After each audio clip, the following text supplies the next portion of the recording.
Assalamu alaikum wa rahmatullahi wa barakatuh. I am Jabin. My question is that कई हदीसों में आया है कि अमल का दारोमदार नियत पे है, पर कुछ लोग ऐसे हैं कि जो भी प्रॉब्लम्स आते हैं उनको और जो भी नुकसान होता है उनके नियतों से होता है, पर कुछ लोग ऐसे हैं जो गुनाह भी करते हैं और उनकी नियत भी सही नहीं रहती पर वो सुकून और अमन से रहते हैं. क्वेश्चन इज बहन ने कहा है कि आमाल का दारोमदार नियतों पर है. देखने में आया है कि बाज़ लोगों की नियतें बहुत अच्छी होती हैं, नेक आमाल करते हैं लेकिन बहुत मुश्किल में रहते हैं. बाज़ लोग गुनहगार रहते हैं, गलत आमाल करते हैं लेकिन नियत हमारी साफ़ है बोलते हैं और बहुत खुशहाली में रहता है. ऐसा क्यों है? आपके लिए बहुत आसान जवाब था. हमारे नबी सल्लल्लाहु अलैहि वसल्लम से प्यारे कोई हो सकते हैं अल्लाह के पास? बहन जवाब दीजिए. नहीं. वो सुकून में थे या तकलीफ़ में थे? तकलीफ में. तो कभी भी इस्लाम में तकलीफ इस ज़िंदगी की और सुकून अल्लाह आपको जन्नत देंगे या जहन्नम देंगे की बुनियाद के ऊपर नहीं है. ये जो मुक़द्दर है वो मिलेगा आपको.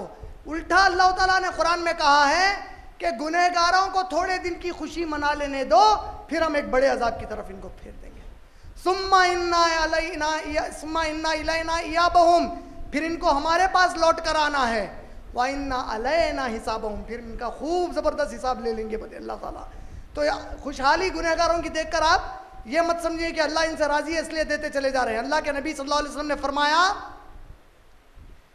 अगर इस ज़मीन पर जितनी चीज़ें हैं उसकी कीमत अल्लाह के नज़दीक मच्छर के पर के 1/4 हिस्से के बराबर होती तो इस ज़मीन की कोई चीज़ सिवाय मुसलमानों के किसी को नहीं दी जाती. इतनी हकीर चीज़ है ये ज़मीन. तो ये दुनिया के पीछे आप ज़्यादा टेंशन मत लीजिए. कोई खुशहाली में है तो अल्हम्दुलिल्लाह, कोई अपना मुसलमान भाई है तो आप दुआ कर दीजिए. अगर उसमें बुरे अमाल देखे, अल्लाह जिस तरह वो खुश है उसको नेक तौफीक दीजिए कि वो नेकियों के साथ वैसा खुश रहा करे. दूसरे के बारे में नबी सल्लल्लाहु अलैहि वसल्लम से एक सहाबी ने पूछा, अल्लाह के रसूल, मैं चाहता हूँ अल्लाह मुझसे खुश रहें और दुनिया वाले भी मुझसे खुश रहें. अल्लाह के नबी ने कहा, दुनिया की मोहब्बत छोड़ दे, अल्लाह तुझसे खुश हो जाएंगे, और दुनिया वालों में तुझसे बेहतर जिसको अल्लाह ने दिया है उसके बारे में ज़्यादा सोचना छोड़ दे, ये लोग भी तुझसे खुश हो जाएंगे. व आखिर दावान अल्हम्दुलिल्लाहि रब्बिल आलमीन.